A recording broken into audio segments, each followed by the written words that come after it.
అందరికీ నమస్కారం అండి. ఈరోజు మనం ఈ వీడియోలో కన్యా రాశి వారి జాతకం గురించి తెలుసుకుందాం.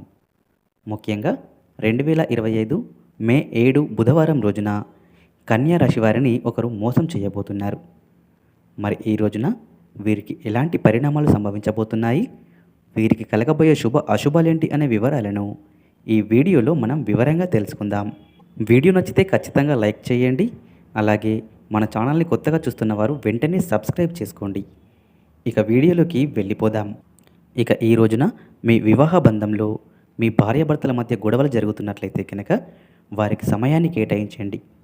అలా సమయాన్ని కేటాయించి మీరు ఏదో ఒక పనిని, అంటే వారు ఇంప్రెస్ అయ్యేలా ఒక పనిని మీరు చేయండి. అప్పుడు మీకు మంచి రోజులు అనేవి వస్తాయి.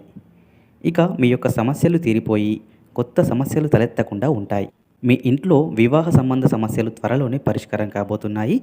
ఇక మీరు ముఖ్యంగా ఈరోజు మీ జీవిత భాగస్వామితో సమయం కేటాయించండి. ఇక ఈరోజు మీరు మీ ఇష్ట దైవానికి లడ్డూలు నైవేద్యంగా పెట్టడం వల్ల మీకు చాలా మేలు అనేది కలుగుతుంది. మీ సంపదకు ఈరోజు చాలా మంచి రోజు మరియు మీరు పూర్తి ప్రయోజనాన్ని అయితే పొందుకుంటారు. అలాగే డబ్బులు ఆస్తిలో పెట్టుబడి పెట్టడానికి ఇది చాలా మంచి సమయంగా చెప్పుకోవచ్చు. ఇక మీ యొక్క ఆరోగ్యం నిలకడగా ఉంటుంది. ఈరోజు మిమ్మల్ని కొన్ని విషయాలు బాధించవచ్చు, కాబట్టి జాగ్రత్తగా ఉండండి. ఇక ఈ రాశి వారికి ఈ రోజున కొన్ని హెచ్చుతగ్గులు కూడా ఉండబోతున్నాయి. మీ పై అధికారుల నుంచి మీరు తప్పకుండా సలహా తీసుకోవాలి.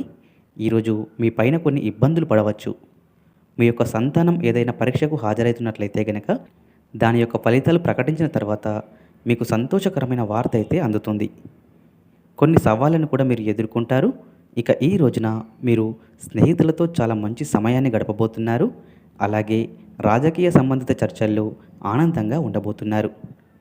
ఇక మీరు మీ యొక్క జీవిత భాగస్వామితో చాలా మంచి సలహాలు పొందుకుంటారు. ఈరోజు మీరు మీ యొక్క బలహీనతలను ఎవరితోనూ పంచుకోకూడదు. అలాగే ఈ రాశివారు ఈరోజు జాగ్రత్తగా ఉండండి. ఎందుకంటే మీ స్నేహితుల్లోని ఒకరు మిమ్మల్ని మోసం చేయబోతున్నారు. మిమ్మల్ని చెడు దృష్టితో చూడబోతున్నారు. కాబట్టి మీరు చాలా జాగ్రత్తగా ఉండాలి.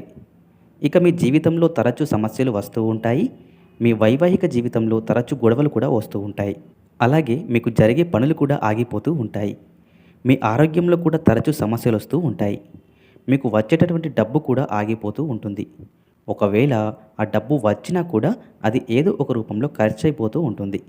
ఈ విధంగా అన్ని రకాల సమస్యలు కూడా అతని వల్లే మీకు జరగబోతున్నాయి. కాబట్టి ఆ వ్యక్తి యొక్క చెడు మీపై పడకుండా మీరు జాగ్రత్త పడండి. ఇక మీకు ఇతర సమస్యలు ఏమున్నా కానీ తప్పకుండా లక్ష్మీదేవిని దీపధూప నైవేద్యాలతో ఆరాధించండి. చక్కటి ఫలితాలను మీరు పొందుకుంటారు.